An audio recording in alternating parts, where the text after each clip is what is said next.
So if you watched the end of the last video, you probably heard me say that letters G, H, and I are going to be among the more challenging varieties.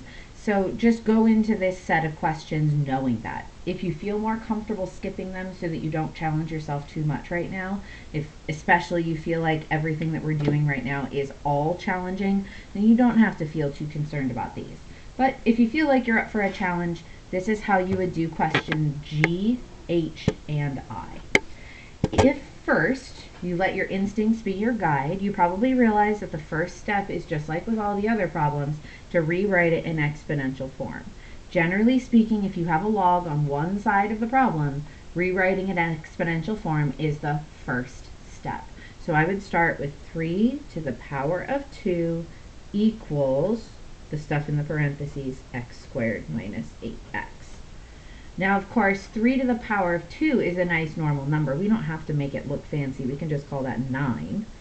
But then we look at this problem and realize, hey, wait a minute, that's not a problem for which I can get x by itself. There are 2 x's. How would I know which one to get by itself? So we have to brainstorm a little bit. And hopefully, if your algebra instincts have been building all year long, you'll recognize this type of structure. This starts to look like a diamond problem. X squared minus 8x are the 2 terms out of 3 in a traditional diamond problem. The third term must be this 9. But it's on the wrong side of the equation. So I'm going to move the 9 to the other side to join the x squared minus 8x. Now it'll be minus 9 when I move it over, so that I can see the diamond problem all together. It's equal to 0 now, so that means I have to think critically. If I think about this as a diamond, I need numbers that multiply to negative 9 and add up to negative 8.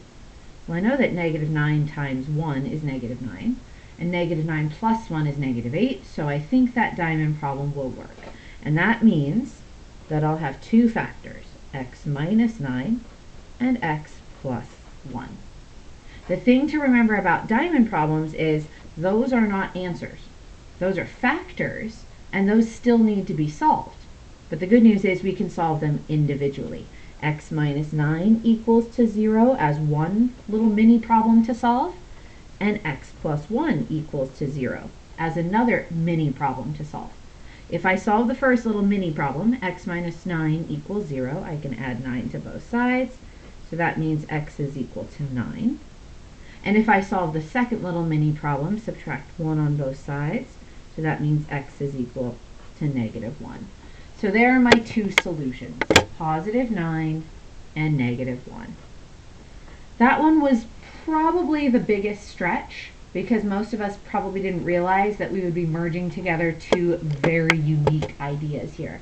We were doing logs and factoring all in one problem. It's a lot to take in.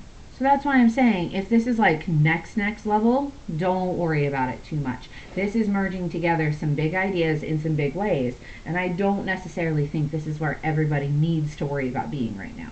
If you do want to challenge yourself though, I'll do one more example with letter H, and hopefully by then you'll have seen enough that you, if you feel ambitious enough, could try letter I.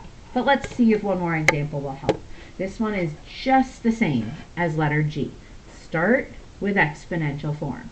4 as a base to the power of 1 as an exponent equals x squared plus 3x. It's looking good so far. Let's clean it up a little bit. 4 to the power of 1 is just 4. No need to write it in a fancy way. This looks like a diamond problem on the right hand side, but I know that 4 needs to be over there with those other terms, so I'll subtract the 4 and call it x squared plus 3x minus 4 now equals to 0, which is good because that's what I want my diamond structure to look like. This time I need numbers that multiply to negative 4 and add up to 3. So depending on how you do your diamond or guess and check or box or whatever you have, hopefully you'll find that 4 and negative 1 will work, because 4 times negative 1 is negative 4, and 4 minus 1 is 3. So I know now that my factors are going to be x plus 4 and x minus 1. Again, if you do the box or something similar, that's great. Do whatever factoring method you want. If I just went really fast for you, feel free to slow or pause the video, do the factoring your own way, and then just rejoin me when you know why your factors end up working out. Either way, just remember your factors are like 2 little mini problems to solve. x plus 4 equals 0. That's one mini problem to solve. And x minus 1 equals 0 is the other little mini problem to solve.